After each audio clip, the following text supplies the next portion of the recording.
जनाब प्रोग्राम सोच पेश किया जा रहा है, ये सोच कर कि हम उसके बारे में कितना सोचते हैं बड़े हो जाने के बाद, जिसने अपने बहुत कीमती लम्हे आपको दिए, उस मेहनत कश माँ ने बहुत कीमती लम्हे आपको दिए।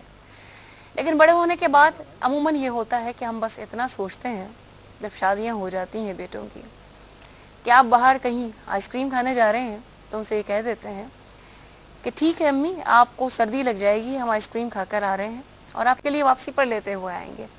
बहुत सारी जगहों पर माँ ये भी शिकायत करती हैं जो आइसोलेटेड हो जाती हैं ऐसे घरानों में, कि मुझे बहुत सारी चीज़ों से न बाखबर रखा जाता है, बल्कि चलते वक्त एक इत्तला देती जाती है कि हम जा रहे हैं, और फिर जनाब माँ से क्या गुफ्तगू होती है।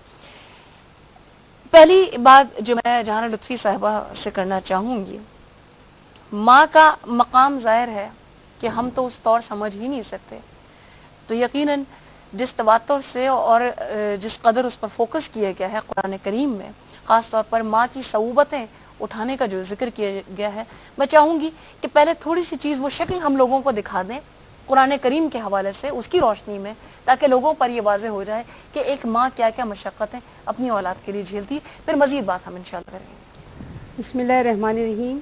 और सबसे पहले तो मुबारकबाद आपको QTV को कि उसने एक बहुत ही बेहतरीन प्रोग्राम का आगाज़ जो है एक बहुत ही शानदार मौजू से किया। माँ एक माशरे का एक ऐसा मौजू है कि जिस पर जितनी बात की जाए कम है। कुरान करीम ने जिसका आपने ज़िक्र किया है कि मैं मुख्तसरन उसको बता दूं कि अल्लाह तबारक व तआला ने माँ को जो खराज तहसीन पेश किया है वो इतना ज़बरदस्त है कि अगर हम उसे समझ लें तो फिर हम माँ की कदर व कीमत को भी समझ लेंगे कि वो औरत के जो अपने अंदर 9 महीने बच्चे को रखती है और उसके लिए जो लफ्ज़ इस्तेमाल किया है वो लफ्ज़ है कुरहन, यानी सख्ती के झेल कर, परेशानी के साथ, मुसीबतों के साथ। ये एक ऐसा लफ्ज़ है कि इसमें सारी चीज़ें जमा हो जाती और उसके बाद फिर उसको उसी तकलीफ़ के साथ वो ज़िंदगी हासिल करता है, दुनिया में आता है। तो उन तकलीफ़ों का जो 2 तकलीफ़ों का जिक्र किया है अल्लाह तबारक व तआला ने, इसका मकसद ये है कि माँ की अहमियत को समझो कि सारी ज़िंदगी में उस कर्ज़ को नहीं उतार सकते जो उसने इस किस्म की जो मशक्क़त की है कि उसमें जो उसने तुम्हारे ऊपर वो कर्ज जो चढ़ाया है उसको उतार नहीं सकते कभी भी। फिर उसके बाद रसूल अकरम सल्लल्लाहु अलैहि वसल्लम की एक मौके का जिक्र करूंगी कि जब आपने देखा कि कुछ लोगों ने चिड़िया के जो बच्चे हैं उनको उठा लिया है और वो चिड़िया जो है वो घूम रही है, तो आपने फरमाया कि ये माँ है। आपने ये नहीं फरमाया कि ये परेशान हो रही है, बल्कि आपने फरमाया कि ये माँ है, इसको परेशान मत करो। इसी तरह एक मरतबा एक बिल्ली को आपने देखा, उसको कोई सता रहा था, परेशान कर रहा था, आपने कहा कि नहीं, इसे परेशान नहीं करो, ये हमल से है, ये माँ बनने वाली है। तो आप ये देखिए कि जिससे अंदाज़ा होता है कि उसकी कितनी अहमियत है, कद्र मंजिलत है।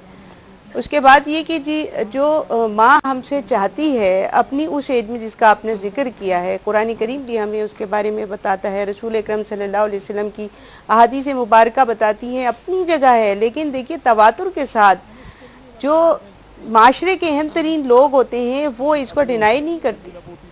ठीक है, अब आलिम फाजिल हों, शायर हों, अदीब हों, कोई ऐसा हमें शख्स नहीं मिलेगा जिसने माँ के हवाले से कोई बात नहीं की। अब देखिए कुरान करीम में जो सूरह लुक़मान में अल्लाह रब्बुल इज़्ज़त इरशाद फरमा रहा है, अनश्कुरुली, यानी मेरा शुक्र करो और उसके बाद अपने वालिदैन। शुक्र उसी का किया जाता है जिससे आपको कोई नेमत हासिल हो। बेशक बेशक, ठीक है। और अल्लाह रब्बुल इज़्ज़त की अता करदा नेमतों के बाद जो आप दुनियावी तौर पर जिस शख्स से सबसे ज़्यादा फैज़याब होते हैं, सादिया अंसारी साहबा से ये बात मैं पूछना चाहूँगी कि शुक्र पर जो जोर दिया गया अपने वालिदैन का, शुक्र कोई किस तरीके से अदा कर सकता है एक उम्र में आने के बाद अपने वालिदैन का? शुक्र के क्या अंदाज हो सकता है?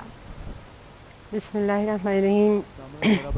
उस्मा, जैसा आपने सूरह लुक़मान की आयत का ज़िक्र किया शुक्र का, मैं उससे पहले एक और बात कहना चाहूँगी कि अल्लाह तबारक व तआला के ऊपर तौहीद पर ईमान लाना, अल्लाह की वहदानियत पर, उसकी रुबूबियत पर ईमान लाना, उसको रब्बुल आलमीन ने सूरह बनी इसराइल में बयान किया है कि उसका किसी को शरीक ना ठहराओ उसका, और उसके बाद वालिदैन से उसने सलूक का हुक्म दिया है।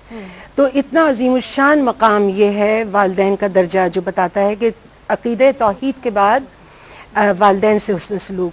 پھر اس کے بعد جو شکر کے ساتھ، شکر بڑا بزرگی کا مقام ہے. اللہ تبارک و تعالیٰ نے شکر کا اپنے ذکر کے ساتھ بھی ذکر فرمایا ہے، فَاذْكُرُونِي أَذْكُرْكُمْ وَاشْكُرُوا لِي وَلَا تَكْفُرُونَ. تو شکر ایک بڑا بزرگی کا مقام ہے، اور شکر کی کیفیت ایک ایسی ہوتی ہے کہ جیسے سیدنا مولا علی المرتضیٰ رضی اللہ تعالیٰ عنہ فرماتے ہیں کہ نعمتوں کا تحفظ کرو شکر سے.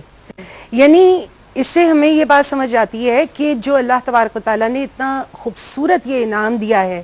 میں تو یہ کہتی ہوں کہ بچوں کے لیے والدین بہت بڑی نعمت ہیں دونوں، اور والدین کے لیے اولاد سب سے بڑا انعام ہے اللہ کا، بہت بڑی نعمت ہے اور رحمت ہے میرا اللہ خیال ہے کی. تھوڑا سا وقت رہ گیا ہے، تو ہم موضوع پر دوبارہ آ جائیں اسی طریقے سے جو ہمارا محنت کش ماؤں پر ہے. جی جی اسپیشلی فوکس ہم ان ماؤں کو کر رہے ہیں نا، وہ ماں جس نے ڈبل صعوبت جو ہے وہ اٹھائی ایز اے سنگل پیرنٹ. میں ان ماؤں کی بات کر رہی ہوں جو اوائل عمری میں بیوہ ہوئیں یا مطلقہ ہوئیں یا نام نہاد شوہر کے ساتھ گزارا کیا اور بچوں کو پالا پوسا.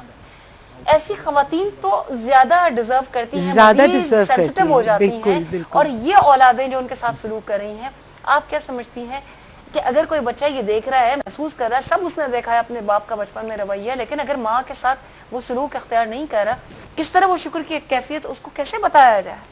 نہیں دیکھیے، یہ تو تربیت ہمارے تو قرآن پاک میں یعنی بچے کے پیدا ہونے سے پہلے سیدنا ابراہیم علیہ السلام کی دعا ہے ربی حبلی من الصالحین. یہ تو دعاؤں کی کیفیت ایک شروع ہی سے ہمیں بتائی گئی ہے کہ ہم اختیار کریں صالحین اولاد کہ اللہ تبارک و تعالی ہمیں دے. دوسرے یہ کہ جو آپ بالکل صحیح کہہ رہی ہیں کہ جو محنت کش ہیں، جو والدین، میں نے یہ دیکھا ہے کہ جو جتا جتا کے اپنی اولاد کے اوپر ان کی پرورش اور تربیت کرتے ہیں، اور بار بار اس بات کو جتاتے ہیں کہ ہم کتنی اپنی ضروریات اور کتنی خواہشات کو پیچھے پس پشت رکھتے ہوئے اس کے بعد ہم آپ کی تعلیم کے، آپ کے آرام کے، آپ کے تمام جو اخراجات ہیں ان سے گزر رہے ہیں. میں نے دیکھا ہے کہ ایسے پھر بھی ذرا بہتر اس میں رہتے ہیں. مطلب ان کو تھوڑا بہت احساس دلاتے رہنا چاہیے. بالکل، یہ بات دعاؤں اچھی کے کہی ساتھ. آپ نے. ناظرین، تھوڑی سی گفتگو یہاں پر ہو پائی ہے. ابھی ہم صرف اس مقام پر ہیں کہ جو ہمیں احکامات دیے جا رہے ہیں، اب ہم اس کی جانب آئیں گے کہ ہم اس کے احکامات پر کس طرح عمل پیرا ہوتے ہیں. وہ لوگ جنہوں نے ساری عمر ماؤں کو کام کرتے ہوئے دیکھا ہے، بڑے ہو گئے ہیں تو کوئی نہ کوئی ہیلا بہانہ تلاش کرتے ہیں کہ امی مجبوری ہے، نوکری ہے، امی مجبوری ہے، گھر بار ہے، میری بیوی نہیں مانتی آپ کے ساتھ رہنے کے لیے. وہ تمام لوگ کیا سوچتے ہیں؟ میں بھی سوچتی ہوں، آپ بھی سوچیے. ملاقات ہو رہی ہے ایک مختصر سے وقفے کے بعد.